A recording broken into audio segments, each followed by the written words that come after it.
calls it a strike to count on Taylor. Reyes fires, swinging a drive, deep left field. This is way back. Welcome on, Chris Taylor.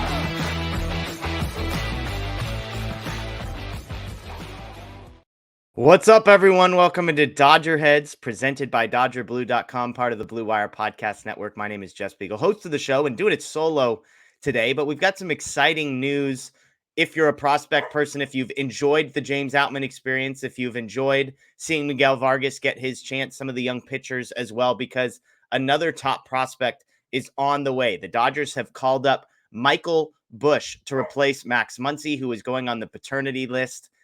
So he will miss a couple of days. But Michael Busch expected to be called up, and this is really exciting for a number of reasons. First, he's a top 100 guy. If you look at the preseason lists, he was the number 54 prospect in baseball, according to Baseball America, 59th, according to Baseball Prospectus, 54th, according to MLB Pipeline, 74th, according to The Athletic, 46th, according to Fangraphs. ESPN, the only list that he was not ranked on. If you look at kind of where he stands organizationally, he's basically the number 5 prospect.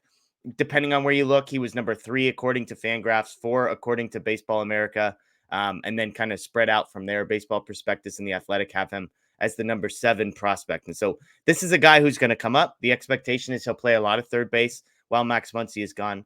Again, Muncy only expected to miss a couple of days, one of a number of Dodgers that is experiencing time on the paternity list. So I guess it's good that it's happening early in the season. But Michael Busch, I was talking to somebody yesterday. They said, what's Michael Busch's best position? Where can he play defensively? And the joke with Busch is his best position is 4th in the lineup. This isn't a guy who's going to wow you defensively. He doesn't have a spot where I would say he's even above average defensively. He can probably play second base in a pinch. He can play third base in a pinch. He might be able to play left field or first base in a pinch. But the reason you're calling up Michael Busch is because of his bat. Basically, wherever this guy has gone, he has hit and hit and hit. So far this season at AAA, in 21 games, he's got a weighted runs created plus of 147. He's slashing .337 with a .461 on base, .506 slugging percentage with a pair of home runs.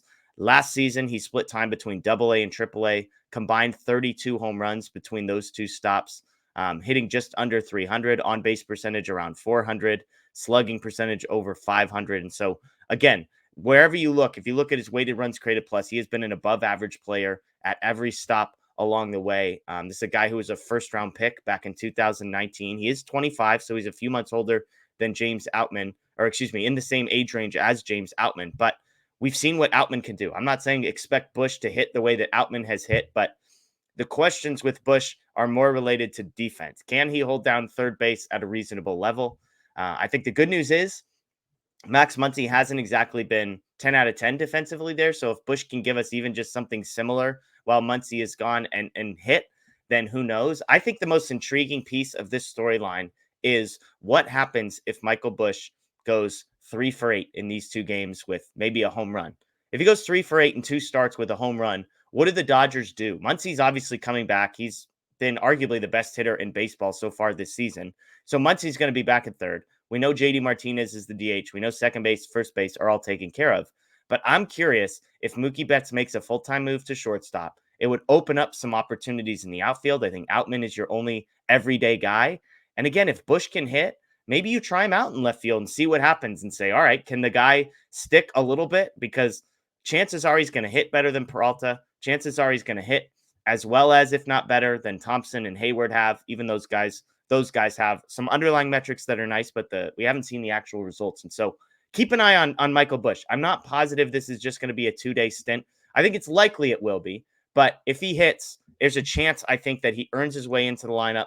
They try him out in left field, see if it's tolerable. If not, send him back down to AAA, get him some reps in left field, and hope that later on in the season, he'll be able to help them out. So again, the headline here, Michael Busch, a guy who's a top 60-ish prospect in Major League Baseball, a top 5 prospect in the Dodgers organization, expected to be recalled while Max Muncy spends some time on the paternity list. So let us know what you think in the comments below. Are you excited about Michael Busch? Do you think he has a chance to be the left fielder over guys like Peralta and Thompson and Hayward? Let us know in the comments below. As always, make sure to check out DodgerBlue.com. Make sure you check out DodgerBlue1958 on social media. Of course, if you're watching this via YouTube, please subscribe and ring the notification bell down below. And if you're a podcast person, wherever you get your podcast, search for DodgerHeads, like, rate, review. That would be greatly appreciated. Enjoy the rest of your day. And as always, go Dodgers.